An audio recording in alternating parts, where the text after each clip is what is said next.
Mi nombre es Alex. Tengo 32 años y jalo como guía turístico en Chihuahua, México. Siempre me han fascinado las bellezas naturales de la región, especialmente la imponente Sierra Tarahumara. Mi pasión por las aventuras y mi manera de ser tan chida me hicieron ganar fama rapidito entre los turistas. No es de a gratis que mis tours sean los más buscados del área. Siempre ando tratando de ofrecer experiencias únicas, ¿sabes? De esas que hacen que el corazón te lata más fuerte y te dejan historias para contar. En ese entonces, andaba planeando una nueva ruta para incluir en mis paquetes. Quería algo realmente retador, que le hiciera justicia a la reputación que me había armado. La Sierra Tarahumara está llena de secretos, y yo andaba bien urgido por descubrir otro más. Me pasé semanas estudiando mapas, platicando con la raza local y preparando cada detalle de la expedición. Ni de chiste me imaginaba que esa búsqueda de novedades iba a cambiar mi vida para siempre. Me acuerdo como si fuera ayer del día que decidí hacer el reconocimiento del área. El sol apenas había salido y yo ya andaba en pie, checando mi mochila por milésima vez.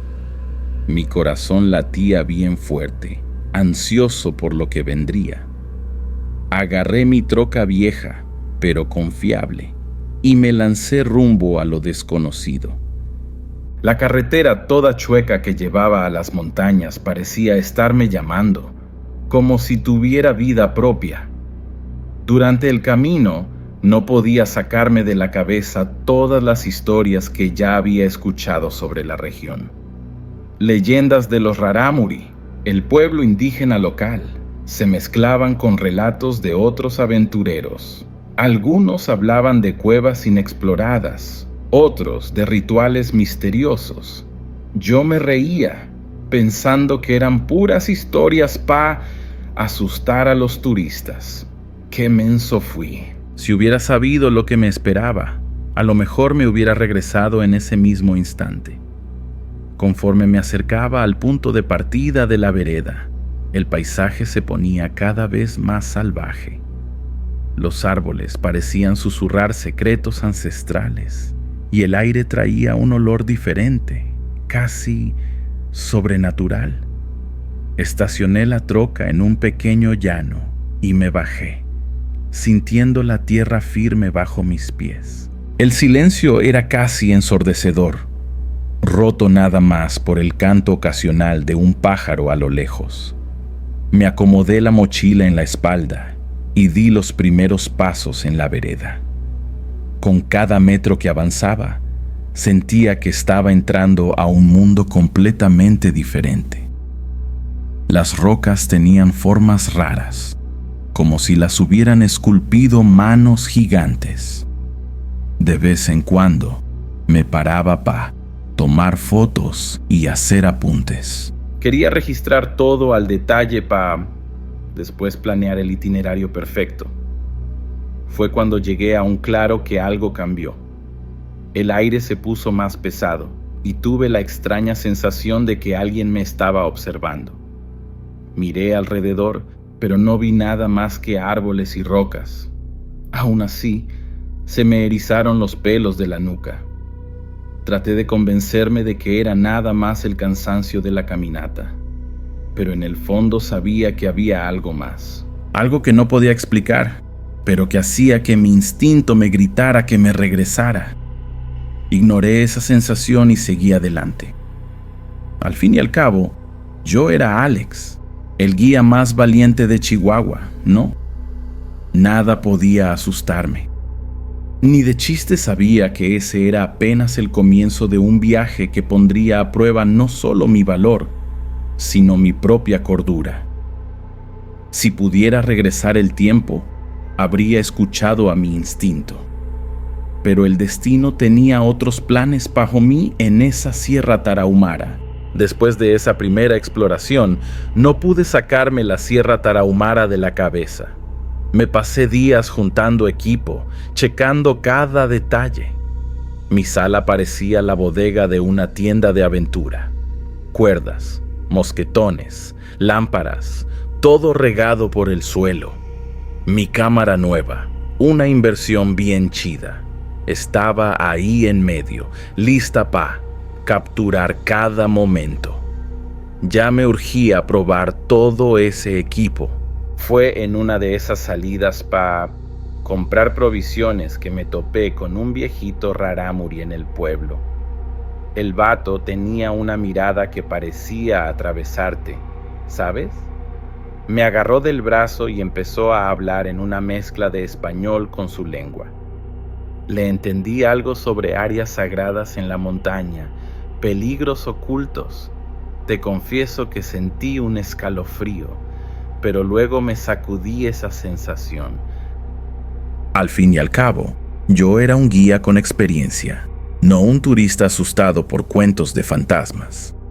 Esa noche no pude dormir a gusto. Las palabras del viejito seguían sonando en mi cabeza, pero cuando salió el sol, esa inquietud se esfumó. Le marqué a Marisol, mi novia, y la invité a que viniera conmigo. Va a ser una aventura inolvidable, le prometí. Al principio dudó, pero al final cedió a mi entusiasmo. Si hubiera sabido lo que nos esperaba, jamás habría hecho esa invitación. El día de la partida, me desperté con el corazón a 1000. Marisol llegó temprano, con los ojos brillando de emoción. Mientras cargábamos la troca, no paraba de hablar sobre las maravillas que íbamos a ver. Le conté sobre las formaciones rocosas increíbles, los barrancos que te dejan sin aliento. Omití la parte del encuentro con el viejito rarámuri. No quería asustarla con supersticiones tontas. El viaje hasta el pie de la sierra estuvo tranquilo, con Marisol cantando junto con el radio. El pedo empezó cuando agarramos el camino de terracería. La troca se sacudía tanto que pensé que se iba a desbaratar. Marisol se reía, creyendo que todo era una gran aventura. Yo fingía estar tranquilo, pero por dentro, una vocecita no dejaba de advertirme. Algo parecía diferente. Llegamos al punto donde tuve que dejar la troca. De ahí para adelante, seríamos nada más nosotros dos y la naturaleza salvaje. Me acomodé las mochilas en la espalda y miré a Marisol. Ahora se veía un poco nerviosa, ya que estábamos realmente solos en medio de la nada. Le di una sonrisa confiada y le agarré la mano. Va a estar chido, ya verás, le dije, más convencerme a mí mismo que a ella. La vereda estaba más difícil de lo que recordaba. Las piedras parecían haber cobrado vida, siempre listas para hacernos tropezar. El sol estaba bien canijo, y pronto estábamos todos sudados y jadeando. Pero toda esa dificultad se esfumó cuando llegamos al barranco. La vista te dejaba sin aliento. Marisol soltó una exclamación de sorpresa, y hasta yo, que ya había visto mucho por ahí, me quedé con la boca abierta. Decidimos armar el campamento ahí mismo, cerca del barranco. Mientras armábamos la casa de campaña, el sol empezó a ponerse, pintando el cielo de colores surrealistas. Todo estaba perfecto, exactamente como lo había imaginado. Hicimos una fogata chiquita y nos sentamos a comer. Fue entonces cuando lo escuchamos. Un sonido raro, haciendo eco en las paredes del cañón. No era un animal, de eso estaba seguro. Marisol me apretó la mano, asustada. Traté de sonreír, diciendo que era solo el viento. Pero en el fondo, yo sabía. Nuestra aventura apenas estaba comenzando, y algo me decía que no iba a hacer nada de lo que había planeado. El día amaneció con una niebla densa cubriendo el barranco. Mientras preparaba el café, No podía sacarme de la cabeza esos sonidos raros de la noche anterior. Marisol parecía haberlos olvidado, toda emocionada con la vista que se revelaba conforme la niebla se disipaba. Me tragué mi inquietud junto con el café amargo y empecé a arreglar nuestras cosas. Teníamos un día largo por delante. Decidimos seguir la vereda que bordeaba el barranco. El terreno era traicionero, lleno de piedras sueltas y raíces expuestas. Marisol se tropezó algunas veces, pero siempre se levantaba riéndose. Su emoción era contagiosa, casi haciéndome olvidar esa sensación rara que no me abandonaba. Casi. En cada vuelta del camino, yo esperaba encontrar, bueno, ni yo sabía qué. Como al mediodía, llegamos a una meseta que ofrecía una vista que te dejaba sin aliento. Aprovechamos para hacer una pausa y echarnos algo. Mientras masticaba mi torta, noté algo raro en las formaciones rocosas frente a nosotros. Parecía haber patrones, casi como si alguien hubiera esculpido las piedras. Parpadeé varias veces, pensando que era solo el cansancio jugándome una mala pasada. Pero los patrones seguían ahí.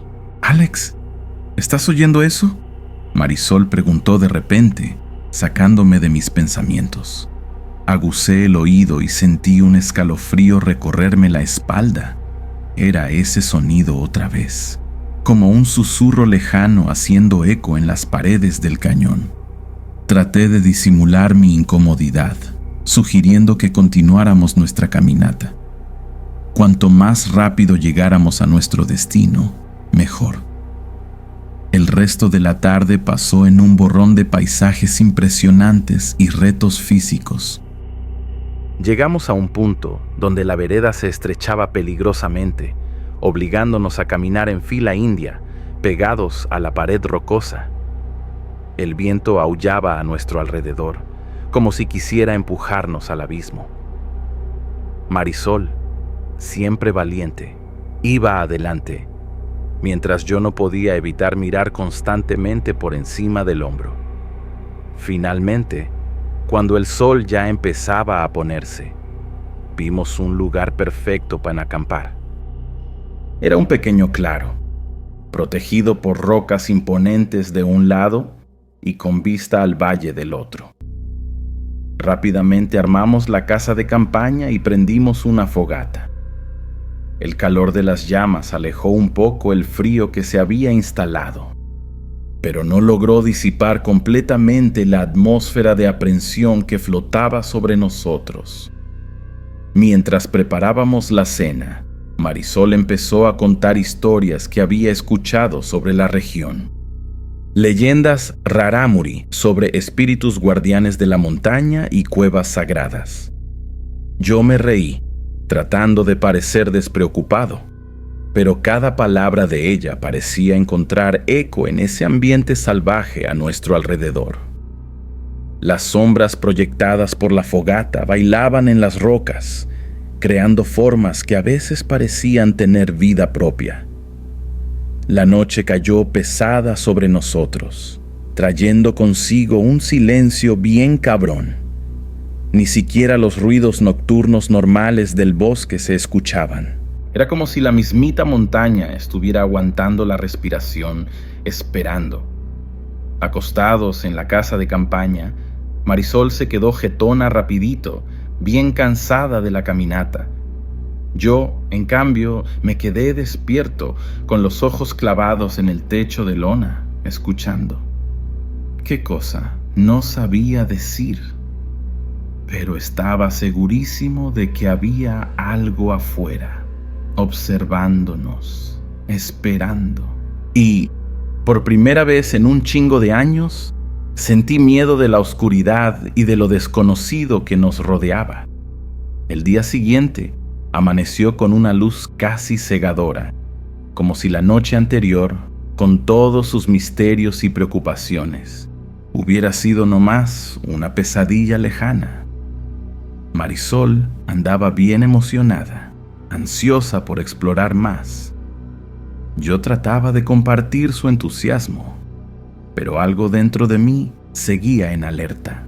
Aún así, seguimos adelante, decididos a descubrir los secretos que la Sierra Tarahumara guardaba. Caminamos por horas, subiendo y bajando veredas bien empinadas, siempre atentos a cualquier señal de... Bueno, ni yo sabía exactamente qué. Fue cuando le dimos la vuelta a una formación rocosa particularmente imponente que lo vimos. Ahí, en la cara de la roca, medio escondidas por la vegetación, había pinturas rupestres. Mi corazón dio un brinco. En todos mis años como guía, nunca había visto nada parecido por ahí. Marisol soltó un grito de sorpresa y se lanzó hacia las pinturas. Yo la seguí, dividido entre la emoción del descubrimiento y una sensación inexplicable de precaución. Las imágenes estaban bien chidas. Figuras humanas estilizadas, animales y símbolos que yo no reconocía. Algunas parecían contar una historia, una narración antigua que se desarrollaba frente a nuestros ojos maravillados. Mientras examinábamos las pinturas, noté algo raro. Una de las figuras parecía apuntar hacia algo. Seguí la dirección indicada con los ojos y sentí que se me iba el estómago a los pies. Ahí, parcialmente oculta por sombras y vegetación, estaba la entrada de una cueva. No era grande, pero algo en ella me hizo dudar. Tal vez era la forma en que la oscuridad parecía hacerse más densa en la entrada, como si fuera sólida. «Alex, mira, una cueva», exclamó Marisol, ya moviéndose hacia la abertura. La agarré del brazo, una repentina ola de miedo invadiéndome.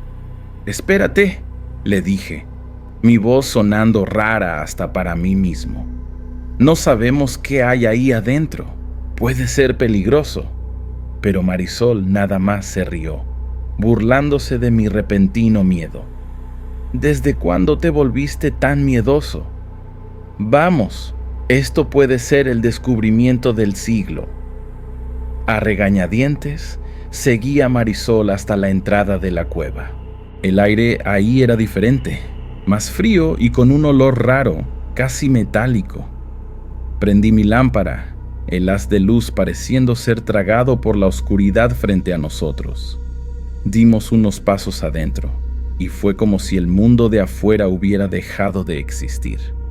El silencio era total, roto nada más por el sonido de nuestra respiración y el goteo ocasional de agua.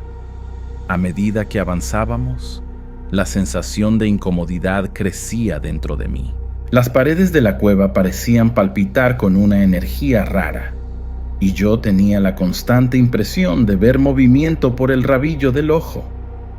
Marisol, por otro lado, estaba extasiada, señalando formaciones rocosas poco comunes y más pinturas en las paredes.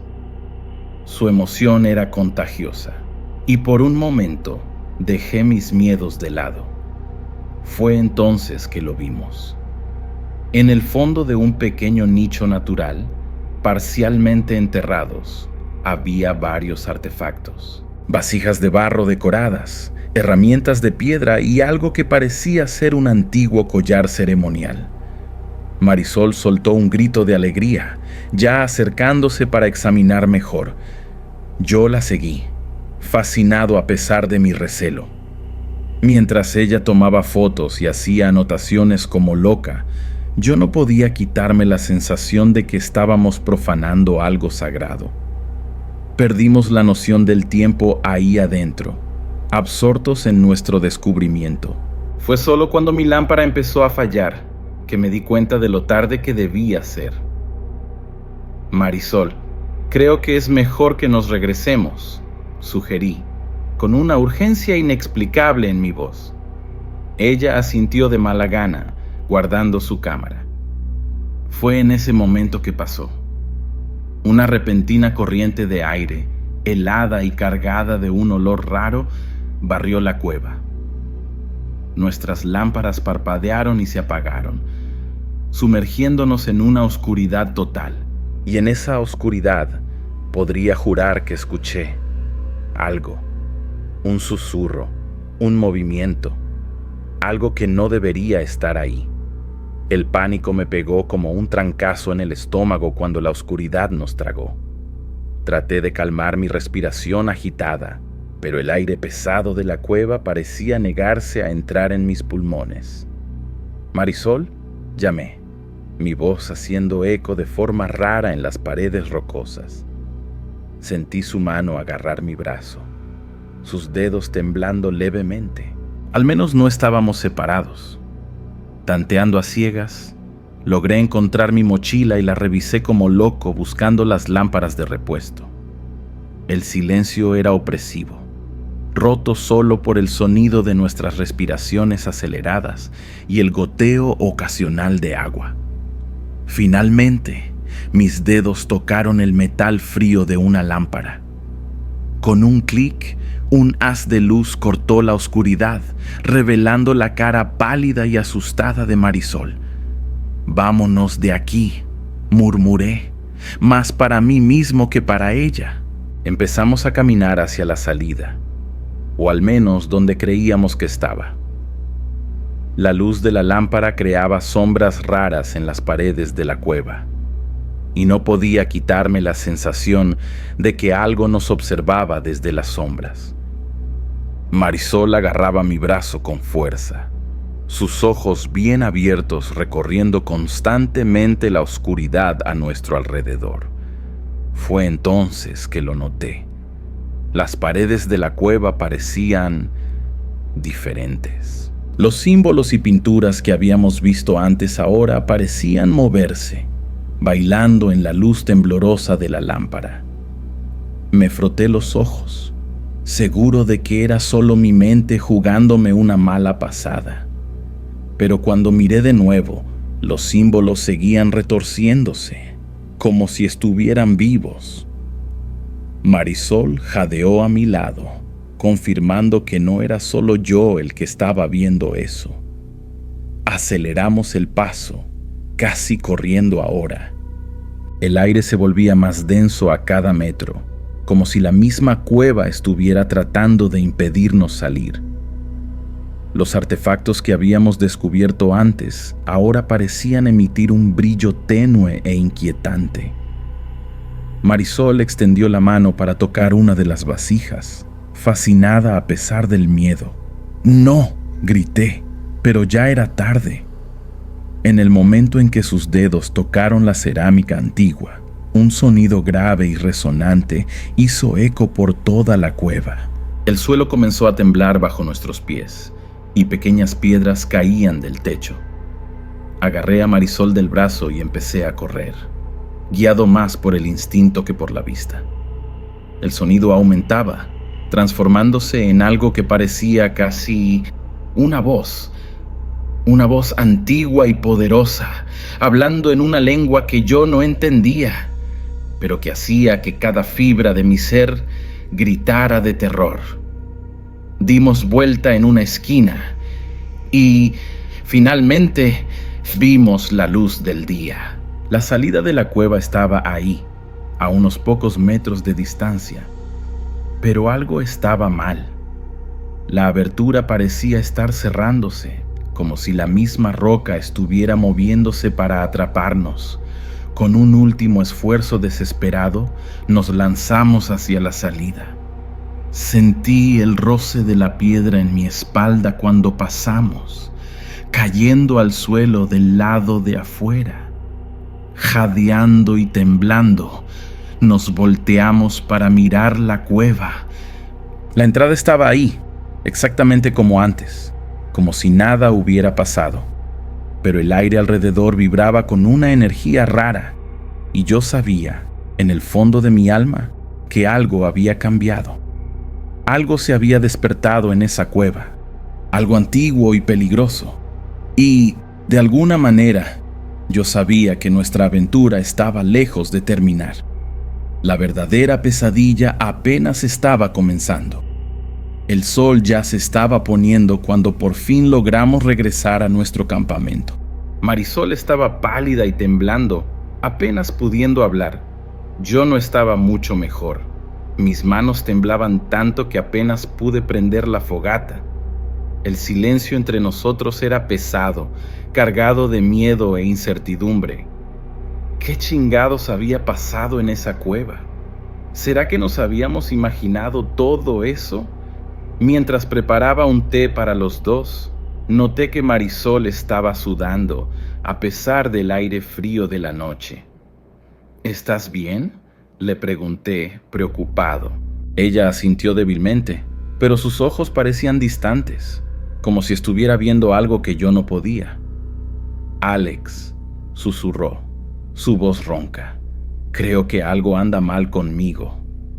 Antes de que pudiera responder, ella se tambaleó y cayó de rodillas, temblando violentamente.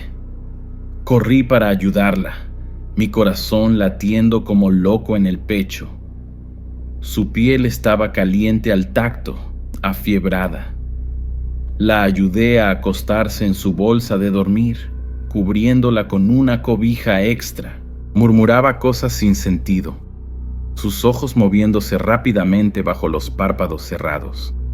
Pasé la noche a su lado, cambiando compresas frías en su frente, sintiéndome completamente inútil.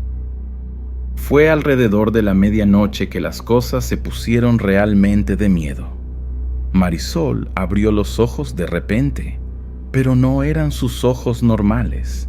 Estaban completamente negros, sin iris ni pupila. Se sentó de golpe, mirando fijamente algo más allá de la casa de campaña.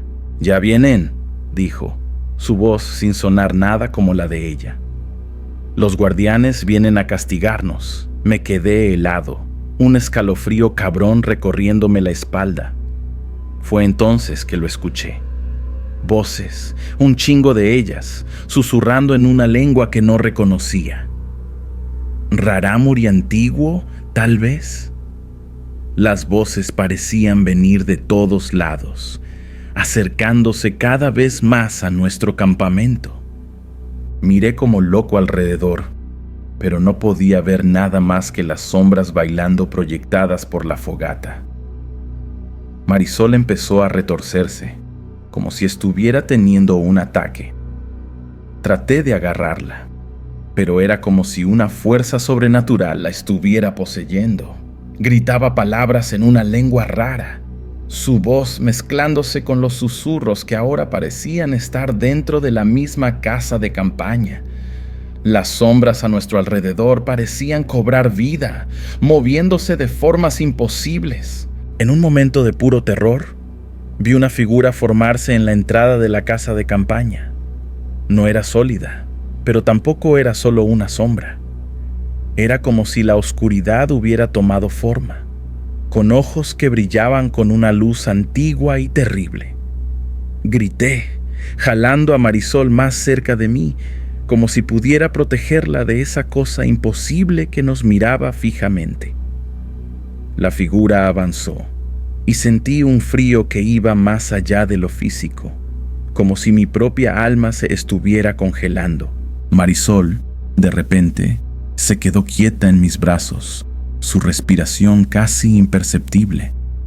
Las voces aumentaron de volumen, convirtiéndose en un cántico rítmico y aterrador. Cerré los ojos con fuerza, rezándole a cualquier dios que pudiera estar escuchando, suplicando que todo esto fuera solo una pesadilla. Pero en el fondo, yo sabía. Esto era real, terriblemente real, y de alguna manera sabía que era solo el comienzo de algo mucho peor. El amanecer me encontró en un estado de agotamiento y pavor. La noche había sido un borrón de terror y alucinaciones, o al menos eso era lo que desesperadamente quería creer. Marisol estaba acostada a mi lado, su respiración finalmente tranquila y regular. Pero cuando toqué su cara, me di cuenta de que todavía estaba ardiendo en calentura. Necesitábamos ayuda, y rápido. Fue entonces que me di cuenta. El silencio. Un silencio absoluto y opresivo que parecía tragarse todo a nuestro alrededor. Ningún pájaro cantaba, ningún insecto zumbaba. Era como si la misma naturaleza estuviera aguantando la respiración. Con el corazón en la garganta, salí de la casa de campaña para checar los alrededores. Fue cuando mi mundo se vino abajo por completo. Marisol ya no estaba ahí. El pánico me dominó al instante. Grité su nombre, mi voz haciendo eco en las paredes rocosas, sin respuesta. Corrí como loco alrededor del campamento, buscando cualquier señal de ella. Nada. Era como si simplemente se hubiera esfumado. Con las manos temblando, empecé a juntar algunos suministros. Tenía que encontrarla. No importaba el costo. Estaba a punto de irme cuando escuché un sonido. Pasos. Alguien se acercaba. Por un breve momento, la esperanza floreció en mi pecho. Sería Marisol. Pero cuando me volteé, se me fue el alma a los pies. Era el viejito Rarámuri que habíamos encontrado en el pueblo. Sus ojos, profundos y sabios, me miraban con una mezcla de lástima y reproche. Ustedes perturbaron lo que debía permanecer en paz, dijo, su voz cargada de una autoridad ancestral. Los guardianes están inquietos, la montaña exige un precio. Sentí que se me cerraba la garganta. ¿Dónde está Marisol?, logré preguntar, mi voz casi irreconocible. El viejito solo movió la cabeza tristemente. Se la llevaron al corazón de la montaña, el lugar sagrado que ustedes profanaron. La culpa y el miedo amenazaban con ahogarme. ¿Cómo puedo salvarla?, supliqué, con lágrimas quemándome los ojos. El viejito me estudió por un largo rato antes de responder. El camino es peligroso. Pocos regresan del corazón de la montaña con sus mentes intactas. ¿Estás dispuesto a arriesgarlo todo por ella? No dudé ni un segundo. Sí, respondí firmemente. El viejito asintió gravemente y empezó a sacar cosas de una bolsa que traía. Hierbas, amuletos raros, un pequeño cuchillo de obsidiana.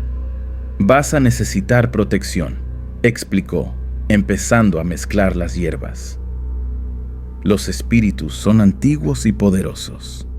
No se rinden fácilmente de sus presas. Mientras trabajaba, me contó sobre la historia de la montaña, sobre los guardianes que protegían sus secretos desde hace miles de años. A medida que el sol subía en el cielo, nos preparamos para el viaje. El viejito me había pintado con símbolos de protección y me había dado amuletos para usar. Recuerda, dijo mientras nos acercábamos a la entrada de la cueva, no confíes en tus ojos. El corazón de la montaña distorsiona la realidad. Mantente firme en quién eres y por qué estás ahí. Con una última mirada al cielo despejado arriba, di el primer paso hacia la oscuridad. La oscuridad de la cueva nos tragó como una bestia hambrienta.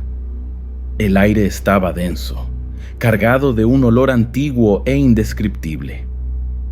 Mi lámpara apenas podía penetrar las sombras que parecían moverse por voluntad propia. El viejito Rarámuri murmuraba constantemente, palabras en su lengua nativa que sonaban como un cántico de protección. Yo me aferraba a ese sonido como un náufrago a un pedazo de madera. Conforme avanzábamos, las paredes de la cueva parecían palpitar con vida propia. Los símbolos que habíamos visto antes ahora brillaban con una luz etérea, cambiando y retorciéndose ante nuestros ojos. El viejito me advirtió que no los mirara directamente. Son portales, susurró. Ventanas a otros mundos.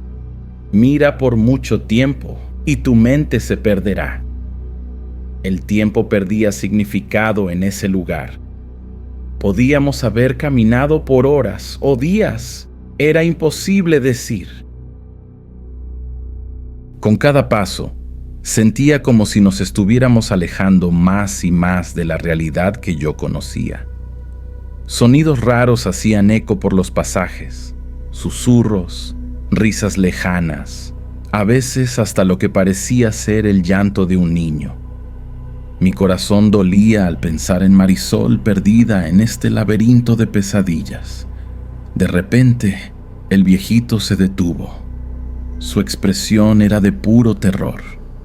«Están aquí», murmuró. Antes de que pudiera preguntar quiénes, los vi. Sombras desprendiéndose de las paredes, tomando forma. Figuras humanoides, pero distorsionadas, con miembros demasiado largos y caras que parecían máscaras grotescas. Los guardianes. Todo mi cuerpo gritaba para correr, pero mis piernas parecían hechas de plomo. El viejito Rarámuri empezó a entonar un cántico, su voz reverberando por la cueva de una manera que parecía imposible. Los guardianes dudaron, como si estuvieran confundidos. Aprovechando el momento, el viejito me empujó hacia un pasaje lateral. «Ve», gritó, «encuentra a tu amada. Yo los mantendré ocupados». Quería protestar, pero la mirada en sus ojos me dijo que no había discusión. Con el corazón pesado, me metí en el pasaje. Corrí como nunca había corrido antes. El sonido del cántico del viejito y los gritos inhumanos de los guardianes haciendo eco detrás de mí. La cueva parecía cambiar a mi alrededor. Pasajes abriéndose y cerrándose, desafiando toda lógica. En un momento estaba corriendo por un túnel estrecho. Al siguiente, me vi en una cámara inmensa, con un techo tan alto que se perdía en la oscuridad. Fue en esa cámara que la vi. Marisol estaba flotando en el centro del espacio, envuelta en una luz rara y pulsante. Sus ojos estaban abiertos, pero completamente blancos, sin iris ni pupila. A su alrededor, figuras espectrales bailaban en un ritual macabro. Mi corazón casi se detuvo al reconocer algunas de ellas. Eran las mismas figuras de las pinturas rupestres que habíamos visto. Grité el nombre de Marisol, mi voz haciendo eco por la cámara. Las figuras espectrales pararon su baile, volteándose hacia mí como una sola. Sentí el peso de milenios en sus miradas. Eran antiguos, poderosos y completamente ajenos a la compasión humana. En ese momento, entendí el verdadero significado del terror. Pero también entendí que no podía fallar. Marisol dependía de mí. Con las piernas temblando, di un paso adelante. Las palabras del viejito Rarámuri resonaron en mi mente. Mantente firme en quién eres y por qué estás ahí. Respiré hondo, sintiendo el peso de los amuletos en mi cuello. No sabía a qué me iba a enfrentar, pero sabía que no podía retroceder. El enfrentamiento final estaba frente a mí, y el destino de Marisol, y tal vez el mío propio, pendían de un hilo. El aire en la cámara se puso denso, cargado de una energía antigua y poderosa. Las figuras espectrales se movían a mi alrededor, sus formas etéreas distorsionando la realidad. Cada paso hacia Marisol era una batalla contra una fuerza invisible que parecía querer empujarme de vuelta, pero no podía rendirme. No ahora. De repente, escuché una voz. No con mis oídos, sino dentro de mi cabeza. Era el viejito Rarámuri. Cómo se estaba comunicando conmigo, no lo sabía, pero sus palabras eran claras. Háblales en su lengua antigua. Muestra respeto, pero no sumisión.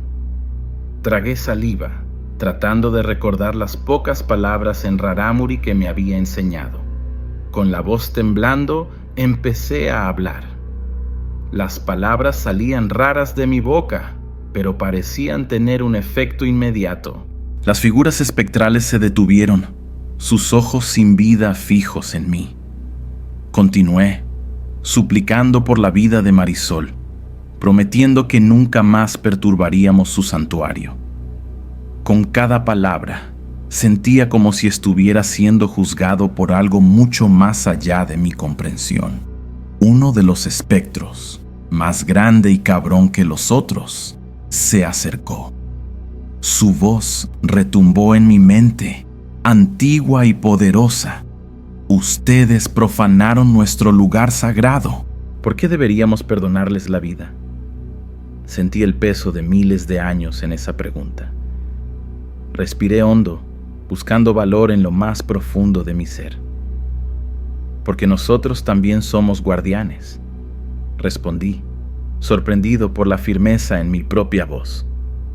Guardianes de las historias, de los recuerdos.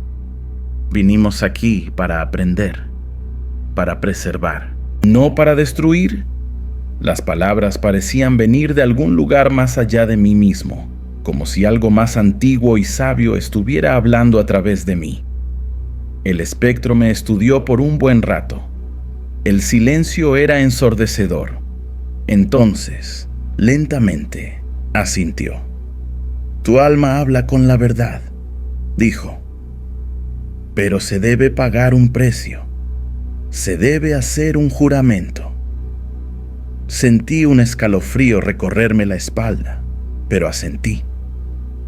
Haría cualquier cosa para salvar a Marisol. El ritual que siguió fue algo más allá de mi comprensión. Se dijeron palabras antiguas, se hicieron promesas. Juré por lo más sagrado que nunca revelaría la ubicación de este lugar, que protegería sus secretos con mi vida.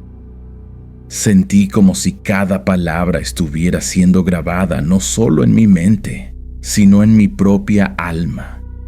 Finalmente, el espectro hizo un gesto y Marisol comenzó a descender lentamente. Corrí para atraparla en mis brazos, lágrimas de alivio corriendo por mi cara. Estaba fría al tacto, pero respiraba. Sus ojos se abrieron lentamente, confundidos y desorientados, pero vivos. La abracé con fuerza, apenas creyendo que habíamos sobrevivido. El camino de regreso a la superficie fue un borrón.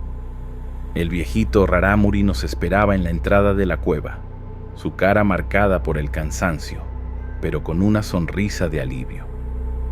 Cuando finalmente salimos a la luz del día, era como si estuviéramos renaciendo. Marisol no se acordaba de nada de lo que había pasado, y una parte de mí envidiaba su ignorancia. En los días que siguieron, traté de volver a mi vida normal, pero algo había cambiado fundamentalmente dentro de mí. Las sombras parecían más profundas. Los susurros del viento llevaban ecos de una lengua antigua. Y a veces, cuando cierro los ojos, todavía puedo ver esa cámara inmensa y sentir el peso del juramento que hice. Nunca más volví a esa parte de la Sierra Tarahumara. Mi carrera como guía terminó ese día. Algunos dicen que me volví loco, que invento historias, pero yo sé la verdad. Y cada noche, antes de dormir, toco los amuletos que el viejito Rarámuri me dio, recordándome que hay secretos en este mundo que deben permanecer ocultos, porque algunos misterios, una vez descubiertos, nunca más nos dejan en paz. Mi nombre es Miguel.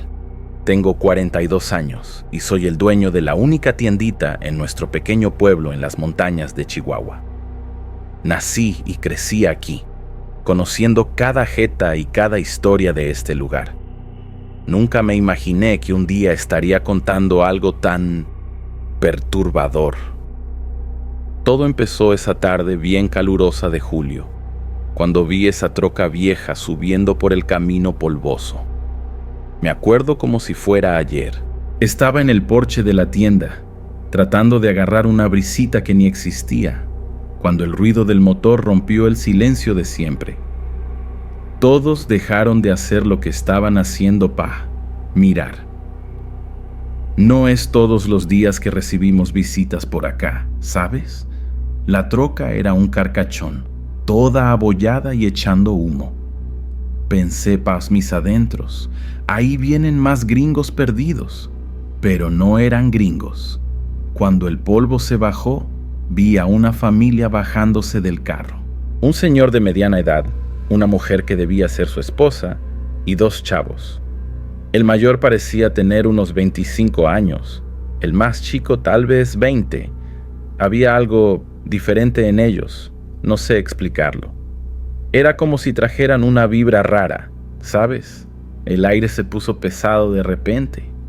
El señor, que después supe que se llamaba Don Joaquín, vino derechito hacia mí. Sonrió, pero la sonrisa no le llegó a los ojos. «Buenas tardes, señor», me dijo. «Venimos a abrir una tienda de hierbas medicinales. ¿Sabe de algún lugar que podamos rentar?» Me quedé sin palabras por un momento. ¿Una tienda de hierbas? ¿Aquí?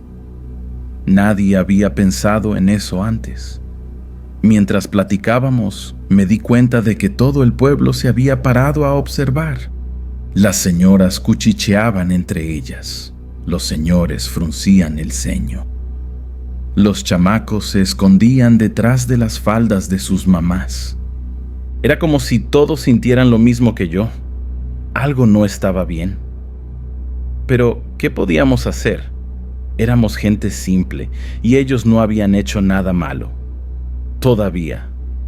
Don Joaquín hablaba sobre las maravillas de las hierbas medicinales, sobre cómo podrían ayudar a nuestra comunidad.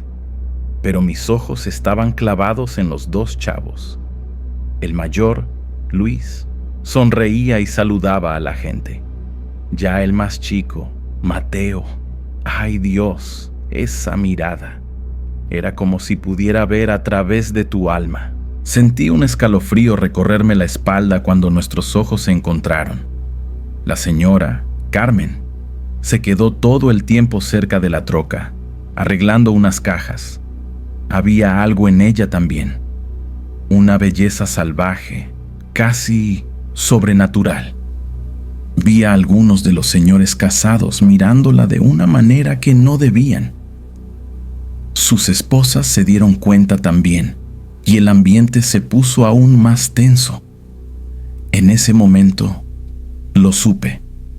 Supe que la llegada de esta familia cambiaría nuestro pueblo para siempre. Le indiqué a don Joaquín una casa vieja en las afueras que llevaba años vacía.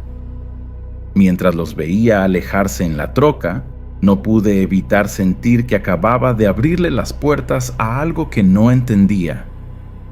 El sol se estaba poniendo detrás de las montañas, echando sombras largas sobre el pueblo. Y por primera vez en mucho tiempo, sentí miedo de lo que la noche podría traer. En los días que siguieron, todo el pueblo siguió la instalación de la familia Bustamante, con una mezcla de curiosidad y preocupación. Desde la ventana de mi tiendita, tenía una vista privilegiada de la tienda que estaban arreglando. Era un edificio viejo, que por años solo había servido de casa para ratas y polvo. Pero en las manos de esa familia parecía cobrar vida propia. Don Joaquín y sus hijos trabajaban día y noche. Era impresionante la rapidez con la que transformaban el lugar. Las paredes ganaron un color verde oscuro, misterioso. Los estantes de madera vieja fueron lijados y barnizados, brillando como si fueran nuevos. Y los frascos. ¡Ay Dios! Nunca había visto tantos frascos de vidrio en mi vida. De todos los tamaños y formas, llenos de polvos, líquidos y hierbas que ni sabía que existían. Pero lo que más me intrigaba era el jardín que Carmen empezó a cultivar en la parte de atrás de la casa, en un terreno que siempre había sido árido e improductivo. De repente brotaban plantas que nunca había visto antes. Colores vibrantes, formas raras. En la noche, juraba que podía oler esas hierbas flotando en el aire, aún estando a cuadras de distancia. Un olor dulce, casi embriagador. Los chavos, Luis y Mateo, se turnaban entre ayudar en la tienda y hacer entregas misteriosas por la región. A veces los veía saliendo bien temprano, la troca cargada de cajas cubiertas con telas oscuras. Volvían siempre al anochecer, con los ojos brillando de una forma que me daba escalofríos. ¿Qué traerían en esas cajas? ¿A dónde irían? Nadie tenía el valor de preguntar. Una tarde, ya no aguantando la curiosidad, entré a la tienda recién inaugurada. La campanita de la puerta sonó de una forma que me pareció siniestra. El interior era otro mundo. El olor de las hierbas era tan fuerte que me mareé por un momento. Las paredes estaban cubiertas de símbolos raros que don Joaquín explicó que eran para protección. ¿Protección contra qué?, me preguntaba yo. Mientras platicaba con don Joaquín sobre cosas sin importancia, mis ojos recorrían los estantes. Había etiquetas con nombres en latín, dibujos de plantas que parecían salidas de otro mundo. En una esquina vi un libro grueso, forrado en cuero. Cuando hice ademán de tocarlo, don Joaquín rápidamente se puso enfrente de mí. «Ese no es para los clientes», me dijo con una sonrisa que no le llegaba a los ojos. Salí de la tienda con una bolsita de té que don Joaquín insistió en que me llevara. «Para dormir mejor», me dijo. Esa noche, contra mi buen juicio, preparé el té. El sabor era amargo, pero extrañamente adictivo. Dormí como piedra, pero mis sueños eran vívidos, aterradores. Soñé con el jardín de Carmen, con plantas que se movían solas, flores que susurraban secretos antiguos. A la mañana siguiente me desperté con una sensación rara, como si algo fundamental hubiera cambiado durante la noche. Miré por la ventana y vi la tienda de los Bustamante. Ya se estaba formando una fila en la puerta, gente ansiosa por probar los milagros que don Joaquín prometía. Suspiré, sintiendo un peso en el pecho. Nuestro pueblito nunca volvería a ser el mismo. Y algo me decía que eso no era necesariamente algo bueno. No pasó mucho tiempo para que los Bustamante se volvieran el tema principal de todas las pláticas en el pueblo. Era como si hubieran echado un hechizo sobre todos nosotros. Las mujeres no paraban de hablar de Luis, el hijo mayor. Con su sonrisa fácil y su modo encantador, había volteado la cabeza de la mitad de las muchachas solteras y de algunas casadas también. ¡Pah! Que te echo mentiras. Yo veía desde mi tiendita cómo las mujeres se inventaban pretextos para pasar enfrente de la tienda de hierbas, no más para echarle un ojito. Hasta daba risa si no fuera tan perturbador, porque había algo en el modo en que Luis las miraba. Era como si pudiera ver a través de la ropa, de la piel, directo al alma. Y lo peor es que a ellas parecía gustarles eso. Ya los hombres, bueno, ellos tenían otros motivos para estar al pendiente de la tienda. Carmen, la mamá, era el tipo de mujer que te hacía olvidar cómo respirar. No era solo guapa, era magnética. Cuando pasaba por la calle, cargando sus canastas de hierbas, era como si el tiempo se detuviera. Vi a más de un señor casado tropezarse con sus propios pies tratando de darle una segunda mirada. Pero mientras Luis y Carmen atraían miradas por razones obvias, era Mateo, el hijo menor, el que me daba más escalofríos. Era lo opuesto a su hermano. Callado, reservado, siempre con esa mirada intensa. La gente evitaba estar cerca de él. Hasta los perros callejeros, que normalmente le ladraban a todo mundo, se quedaban calladitos cuando Mateo pasaba. Era como si sintieran algo diferente en él. Don Joaquín, por otro lado, se ganó el respeto del pueblo rapidito. Empezó a tratar enfermedades que los doctores de la ciudad grande no podían curar. Reumas, insomnio, hasta casos más graves. La gente hablaba de milagros. Yo no sabía qué pensar. Parte de mí quería creer que eran solo hierbas inofensivas, pero otra parte sentía que había algo más pasando. Una noche, estaba cerrando la tiendita cuando vi a don Joaquín saliendo a las carreras de la tienda, cargando una bolsa. Entró a la casa del viejo Pedro, que llevaba meses en cama con una enfermedad misteriosa. Me dio curiosidad y me quedé esperando. Pasaron horas. Ya por la madrugada escuché un grito, no de dolor, sino de alegría. A la mañana siguiente, Pedro andaba por la calle, sano como nunca. Las historias se regaron como pólvora. Pronto, había gente viniendo de pueblos vecinos que don Joaquín los tratara. La fila enfrente de la tienda de hierbas solo crecía, y con ella los rumores. Algunos hablaban de curas milagrosas. Otros, más bajito, susurraban sobre pactos con el diablo. Yo solo observaba, dividido entre el agradecimiento por los que eran curados y un miedo creciente a lo desconocido. Fue en una de esas tardes movidas que noté algo raro. Mientras don Joaquín atendía a los clientes, vi a Mateo en la parte de atrás de la tienda, murmurando palabras que no pude entender sobre un frasco. El líquido adentro burbujeaba y cambiaba de color, aunque no había fuego cerca. Me tallé los ojos, seguro de que estaba viendo cosas. Cuando volví a mirar, Mateo había desaparecido. Pero la sensación de que algo no natural estaba pasando se quedó conmigo, pesada como una piedra en el estómago. Las semanas fueron pasando, y esa sensación rara que tenía sobre los Bustamante solo fue creciendo. No era solo yo, se podía sentir en el aire, ¿sabes? Como esa calma antes de una tormenta.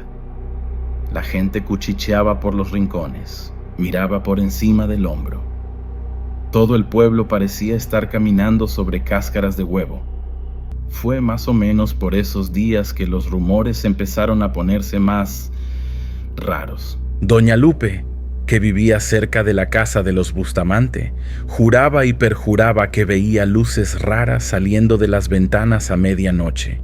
Verdes y moradas, decía, como si tuvieran cohetes allá adentro. Otros hablaban de voces cantando en lenguas desconocidas. Yo trataba de no hacer caso, pero era difícil ignorarlo. Y luego, las cosas empezaron a salir mal en los ranchos. Primero, fueron las gallinas de don Ernesto que dejaron de poner huevos. Después, las vacas del señor Ramírez empezaron a dar leche agria. Los perros guardianes, siempre tan bravos, ahora se la pasaban todo el día durmiendo, como si estuvieran drogados. Nadie lo decía abiertamente, pero todos pensaban lo mismo. ¿Será que los Bustamante tenían algo que ver con esto? Una noche, ya no aguantando la curiosidad, decidí dar una vuelta cerca de su casa. El aire estaba pesado, bochornoso, como si una tormenta estuviera a punto de reventar. Cuando me acerqué, sentí un olor fuerte a hierbas quemadas. Y entonces lo vi. Sombras moviéndose detrás de las cortinas, pero no parecían sombras humanas. Eran formas distorsionadas, alargadas. Por un segundo, juré haber visto algo con cuernos. Salí corriendo de ahí, con el corazón casi saliéndoseme por la boca. Al día siguiente, Traté de convencerme de que había sido solo mi imaginación, pero cuando llegué a la tiendita, encontré a un grupo de rancheros discutiendo acaloradamente. Al parecer, durante la noche, toda la siembra de maíz del señor José se había marchitado. No por falta de agua o plagas. Las plantas estaban negras, como si las hubieran quemado por dentro. ¡Es brujería!, gritaba el señor José, con los ojos desorbitados de miedo y coraje. Las acusaciones contra los Bustamante empezaron a ser más abiertas. Algunos pedían que los corrieran del pueblo. Otros, sin embargo, los defendían con uñas y dientes. Al fin y al cabo, ¿cuántas vidas no había salvado don Joaquín con sus hierbas? El pueblo estaba dividido y yo podía sentir la tensión creciendo cada día. Era como si estuviéramos sentados sobre un barril de pólvora, solo esperando una chispa para explodir. Fue en ese ambiente que se acercó la fiesta de San Juan. Normalmente era el evento más esperado del año, con música, baile y comida. Pero esta vez el aire estaba cargado de preocupación. Nadie sabía si los Bustamante aparecerían o qué pasaría si aparecían. Yo tenía un mal presentimiento. Algo me decía que esa fiesta sería el punto de quiebre, que después de ella, nada volvería a ser como antes. En la víspera de la fiesta, cerré la tiendita más temprano de lo normal. Mientras echaba llave a la puerta, vi a Carmen pasando del otro lado de la calle, cargando una canasta tapada. Nuestros ojos se encontraron por un momento, y te juro que vi algo inhumano en esa mirada. Un brillo dorado, como el de un animal salvaje.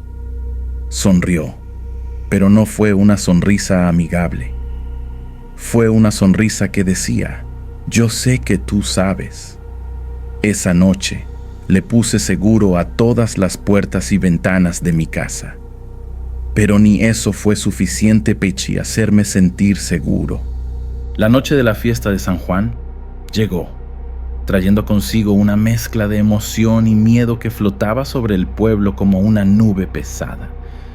La plaza central estaba decorada con banderitas de colores y luces, pero ni eso lograba quitar la sensación de que algo malo estaba a punto de pasar. Yo estaba ahí, claro, fingiendo sonreír y platicar normal, pero mis ojos no dejaban de recorrer a la multitud buscando a los Bustamante. Llegaron cuando la fiesta ya estaba a todo lo que da. Fue como si una ola de silencio se extendiera por la plaza. Don Joaquín y Carmen entraron del brazo, seguidos por Mateo, que se veía más sombrío que nunca. Pero fue Luis quien de verdad llamó la atención. Vestido todo de negro, con una camisa medio abierta, parecía haber salido de una película de Hollywood.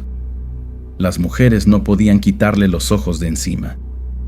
La música volvió a empezar, dudosa al principio, pero luego la fiesta volvió a la normalidad.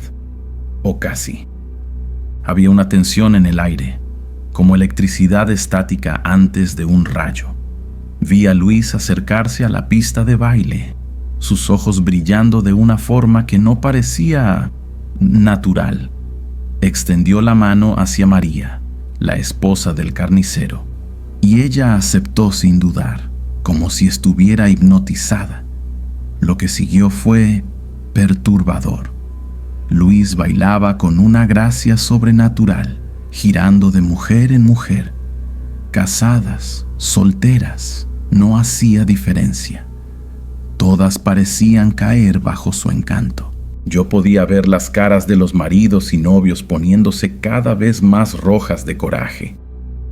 El aire se puso pesado, cargado de celos y tensión. Era como si el tiempo se hubiera ralentizado. Cada movimiento de Luis en la pista de baile era una provocación, un desafío abierto. Fue cuando Pedro, el marido de María, ya no aguantó más. Se lanzó a la pista, con los puños cerrados, listo para agarrarse a golpes con Luis. Otros hombres lo siguieron, formando un grupo amenazante. Mi corazón se aceleró.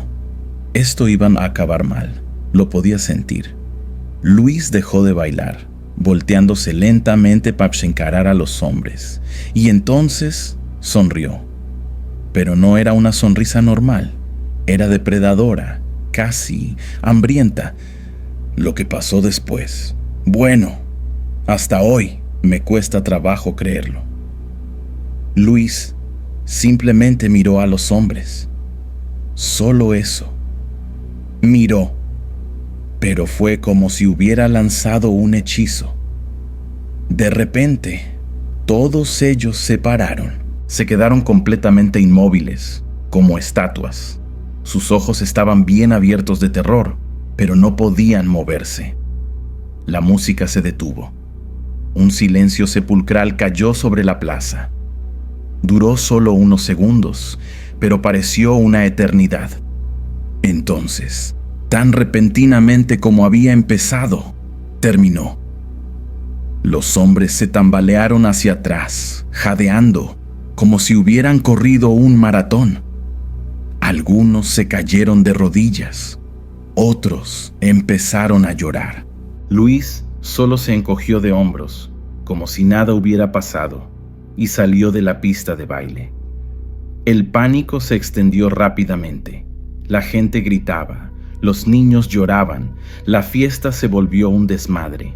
Yo me quedé ahí, paralizado, incapaz de creer lo que acababa de presenciar. Cuando por fin pude moverme, busqué a los Bustamante con la mirada. Estaban saliendo de la plaza tranquilamente, como si fueran solo una familia más regresando a casa después de una noche agradable.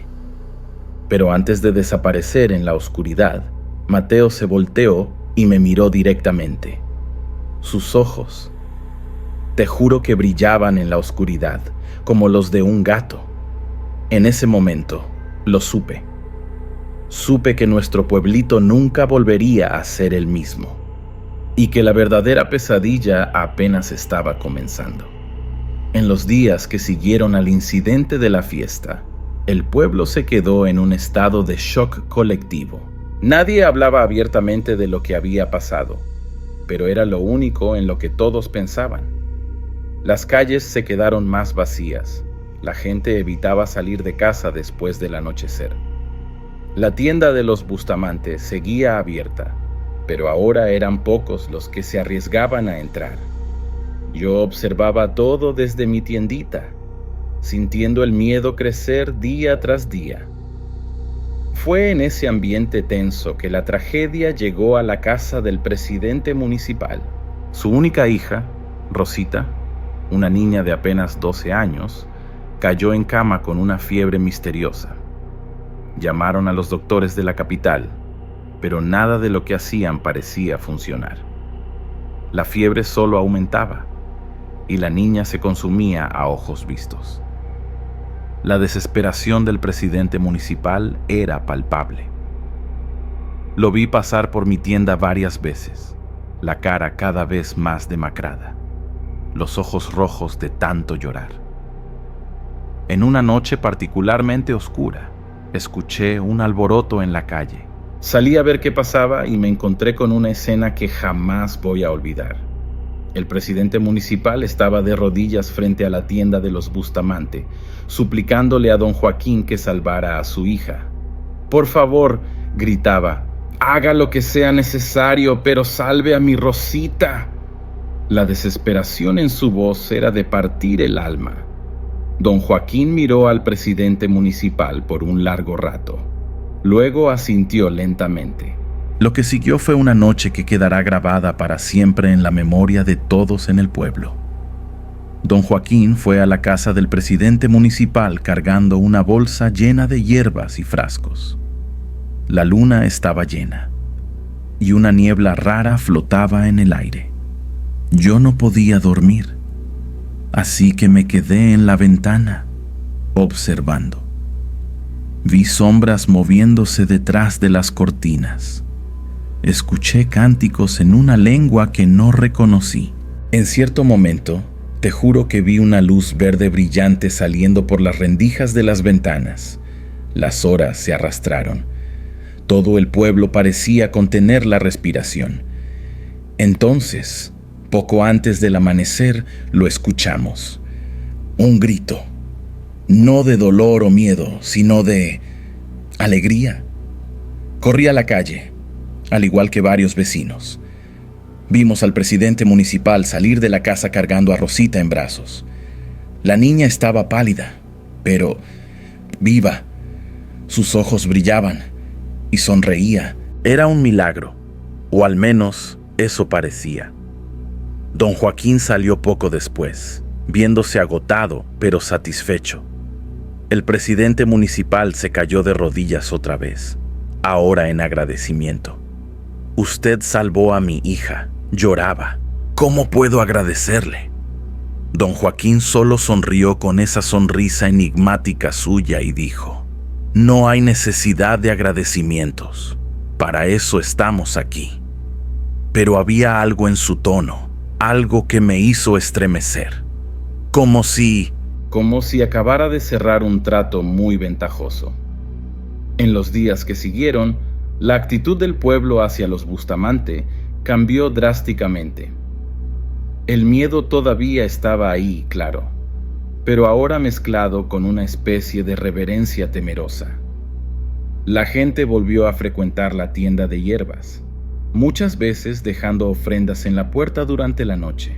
Escuché rumores de que el presidente municipal les había dado a los Bustamante un terreno enorme en las afueras del pueblo, pero nadie confirmaba la historia. Yo seguía observando, cada vez más inquieto, porque a pesar de la alegría por la recuperación de Rosita, no podía olvidar lo que había visto esa noche. Las sombras, los cánticos, esa luz verde. Y más que eso, no podía olvidar la mirada en los ojos de Rosita cuando salió en brazos de su papá. Había alegría ahí, sí, pero también algo más, algo que no parecía completamente humano. Y no podía evitar la sensación de que, al salvar a Rosita, tal vez habíamos condenado a todo el pueblo a un destino mucho peor. Las semanas que siguieron a la cura milagrosa de Rosita fueron raras, por decirlo menos. Era como si el pueblo estuviera dividido en dos mundos. Uno de día, donde la gente fingía que todo estaba normal, y otro de noche, lleno de susurros, miedos y otras cosas. Yo veía todo esto desde mi tiendita, sintiendo el peso del secreto que cargaba, porque yo había visto cosas que no podía explicar, y el miedo de hablar me estaba comiendo por dentro. Fue en una de esas noches inquietas que escuché un ruido viniendo de la iglesia. Curioso, me acerqué silenciosamente. Por la rendija de la puerta vi a un grupo reunido. Reconocí al padre Alejandro, algunos rancheros locales, y para mi sorpresa, al comandante Ramírez. Hablaban en tonos urgentes, agitados. Esto no puede continuar, decía el padre. Están corrompiendo nuestro pueblo con sus prácticas paganas. Los otros estaban de acuerdo, murmurando palabras como brujería y herejía. Me quedé ahí, escuchando, con el corazón latiendo fuerte. Estaban planeando confrontar a los Bustamante, exigir que se fueran del pueblo. Parte de mí quería entrar y contar lo que sabía, pero ¿y si estaba equivocado? ¿Y si todo era producto de mi imaginación? Además, no podía negar que don Joaquín había salvado vidas, incluyendo la de Rosita. Regresé a casa esa noche, más confundido que nunca. A la mañana siguiente, el pueblo se despertó con una visión impactante. Todos los cultivos de don Pedro, uno de los rancheros más ricos de la región, estaban completamente destruidos. No por una plaga o tormenta, sino como si hubieran sido quemados de adentro hacia afuera. La gente se amontonó para ver, cuchicheando teorías cada vez más locas. Pero yo recordé algo. La noche anterior, había visto a Mateo discutiendo acaloradamente con don Pedro en la plaza. Las acusaciones empezaron a ser más abiertas después de eso. La gente señalaba a Carmen, susurrando que la habían visto recogiendo hierbas a medianoche durante la luna llena. Otros juraban que escuchaban cánticos raros viniendo de la casa de los Bustamante todas las noches. El miedo y la desconfianza crecían como mala hierba, ahogando cualquier sentido de comunidad que todavía quedaba. En una tarde particularmente tensa, vi a un grupo formándose frente a la tienda de hierbas. Liderados por el padre Alejandro, gritaban acusaciones, exigiendo que los Bustamantes se explicaran. Don Joaquín salió tranquilamente, su cara una máscara de serenidad. «Amigos», dijo, «¿por qué tanto odio? No vinimos aquí para causar mal, solo para curar y ayudar». Pero sus palabras cayeron en oídos sordos. La multitud estaba sedienta de respuestas, de un chivo expiatorio para todos los males que habían azotado al pueblo desde la llegada de esa familia misteriosa. Fue en ese momento que algo inesperado pasó. Rosita, la hija del presidente municipal, apareció de repente. Caminó hasta quedar entre don Joaquín y la multitud enfurecida. «¡Paren!», gritó, su voz extrañamente poderosa para una niña tan joven. «Ellos me salvaron. Son buenas personas». La multitud dudó, confundida. El presidente municipal corrió para jalar a su hija, pero ella se resistió. Sus ojos brillaban de una forma que no parecía natural.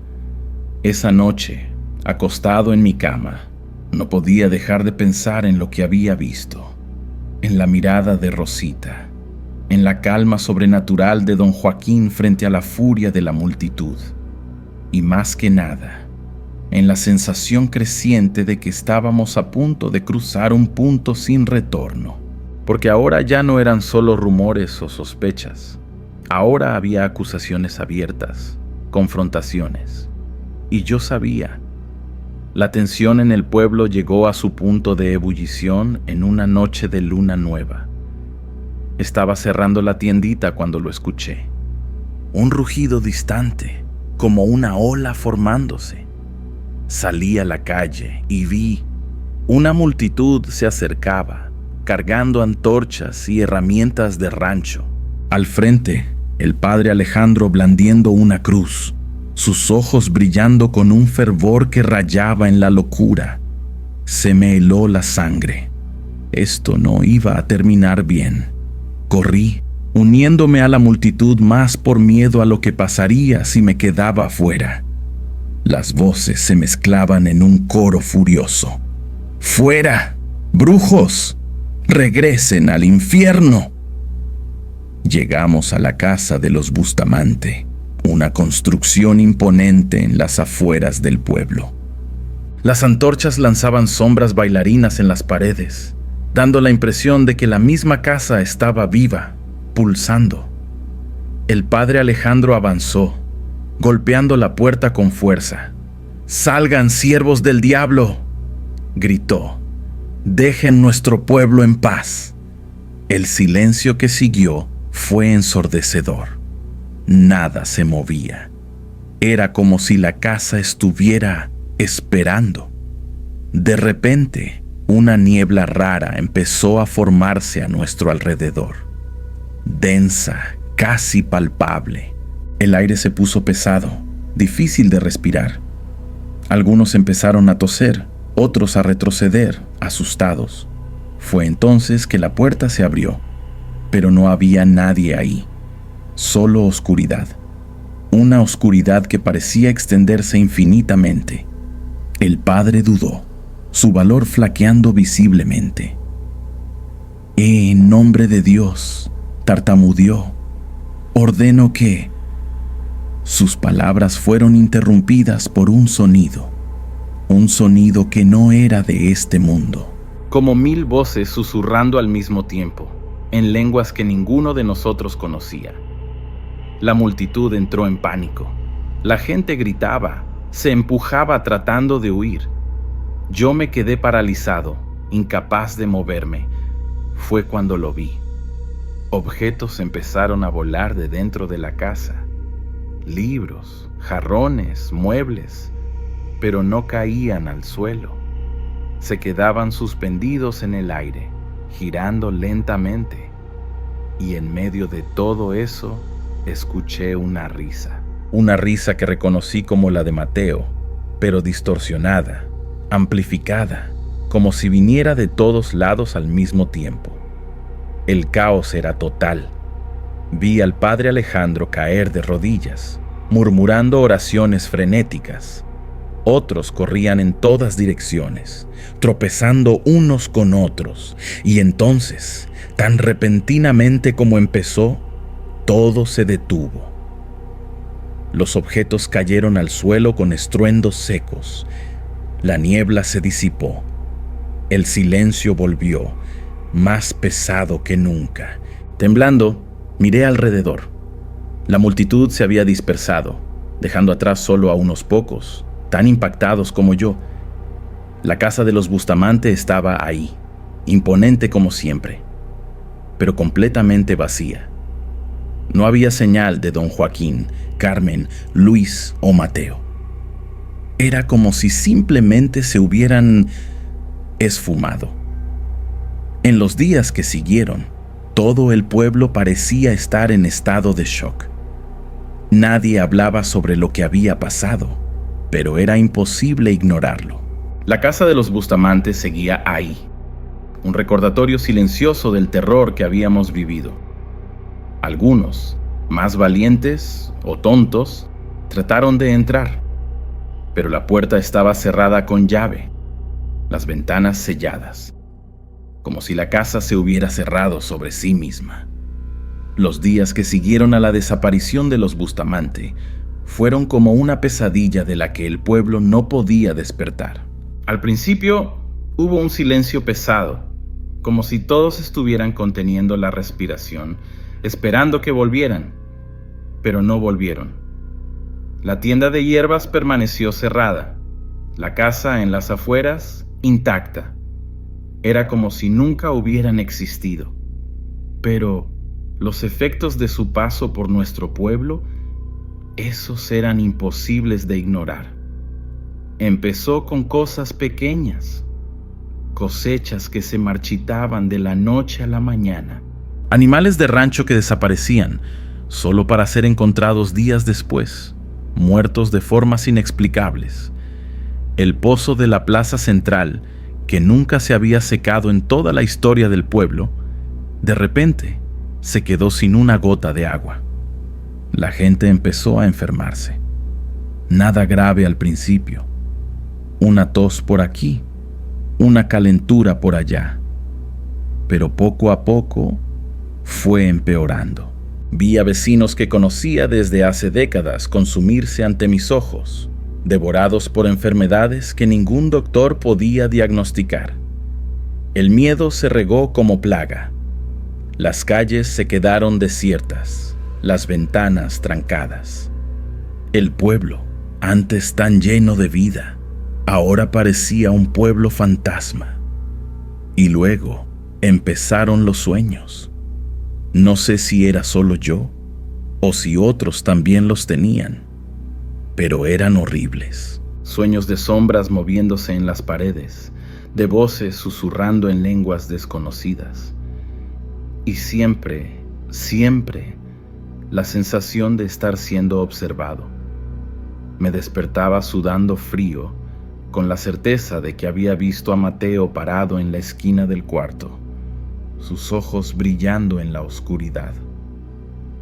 Pero cuando prendía la luz, no había nadie. Fue por esos días que las historias empezaron a circular. La gente juraba haber visto a Luis y Carmen vagando por los cerros en la noche, sus siluetas recortadas contra la luna llena. Otros decían que, si te quedabas mucho tiempo mirando la antigua tienda de hierbas, podías ver la cara de don Joaquín en la ventana, sonriendo con esa sonrisa enigmática suya. Los hermanos fantasma, así les decían ahora los chamacos. Un nuevo folclor nacía, alimentado por el miedo y la superstición. Lo más cabrón, sin embargo, eran las desapariciones. Empezó con Juan, el hijo del panadero. Salió una noche a buscar leña y nunca más regresó. Después fue María, la maestra de la escuela. Y así siguió. Uno por uno, la gente se esfumaba. Organizaban búsquedas, pero nunca encontraban nada. Era como si se los hubiera tragado la tierra. Pasaron años. El pueblo nunca volvió a ser el mismo. Muchas familias se fueron, incapaces de aguantar el peso del miedo y la incertidumbre. Los que se quedaron aprendieron a vivir con el terror constante. Aprendieron a no salir después del anochecer, a no mirar mucho tiempo las sombras, a nunca, jamás, mencionar el nombre de los Bustamante en voz alta. Yo me quedé. Alguien tenía que contar esta historia, preservar la memoria de lo que pasó aquí. A veces, cuando la noche está particularmente oscura y el viento aúlla en los cerros, pienso en dejarlo todo y huir. Pero luego me acuerdo, no hay a dónde huir, porque el verdadero horror no está en este pueblo, en las calles vacías o en la casa abandonada en las afueras.